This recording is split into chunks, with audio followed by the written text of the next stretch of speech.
भगवान बुद्ध ने बहुत ही कमाल की बात कही है कि एक दीपक से सैकड़ों दीपक रोशन किए जा सकते हैं, फिर भी उस दीपक की रोशनी कम नहीं होती।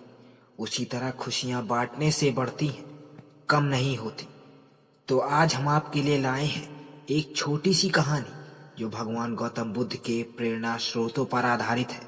बात उस समय की है जब महात्मा बुद्ध विश्व भर में भ्रमण करते हुए बौद्ध धर्म का प्रचार कर रहे थे और लोगों को उपदेश दे रहे थे। एक बार महात्मा बुद्ध अपने कुछ शिष्यों के साथ गांव घूमने निकले और उन दिनों कोई वाहन नहीं हुआ करते थे, तो लोग पैदल ही मीलों की यात्रा करते थे। ऐसे ही गांव में घूमते हुए काफी देर हो गई थी, जिसके कारण चलते चलते बुद्ध जी को काफी प्यास लग गई। उन्होंने अपने एक शिष्य को गांव से पानी लाने की आज्ञा दी।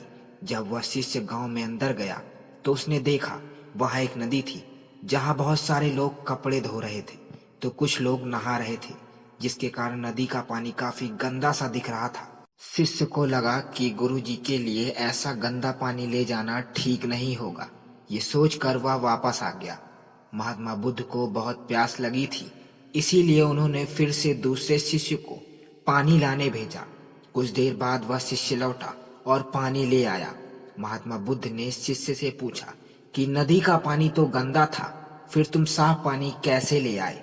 बुद्ध की इन बातों को सुनकर शिष्य बोला कि प्रभु, वहां नदी का पानी वास्तव में गंदा था, लेकिन लोगों के जाने के बाद मैंने कुछ देर इंतजार किया और कुछ देर बाद मिट्टी नीचे बैठ गई, जिसके कारण साफ पानी ऊपर आ गया। बुद्ध शिष्य की इन बातों को सुनकर बड़े प्रसन्न हुए और बाकी शिष्यों को भी सीख दी कि हमारा ये जो जीवन है यह पानी की तरह है। जब तक हमारे कर्म अच्छे हैं तब तक सब कुछ शुद्ध है, लेकिन जीवन में कई बार दुख और समस्याएं भी आती हैं, जिससे जीवन रूपी पानी गंदा लगने लगता है। कुछ लोग पहले वाले शिष्य की तरह बुराई को देखकर घबरा जाते हैं और मुसीबत देखकर वापस लौट जाते हैं। ऐसे लोग जीवन में कभी आगे नहीं बढ़ पाते। वहीं दूसरी ओर कुछ लोग जो धैर्यशील होते हैं वो व्याकुल नहीं होते और कुछ समय बाद गंदगी रूपी समस्याएं और दुख खुद ही खत्म हो जाते हैं। तो मित्रों, इस कहानी की सीख यही है कि समस्या और बुराई केवल कुछ समय के लिए जीवन रूपी पानी को गंदा कर सकती है, लेकिन अगर आप धैर्य से काम लेंगे तो बुराई खुद ही कुछ समय बाद आपका साथ छोड़ देगी।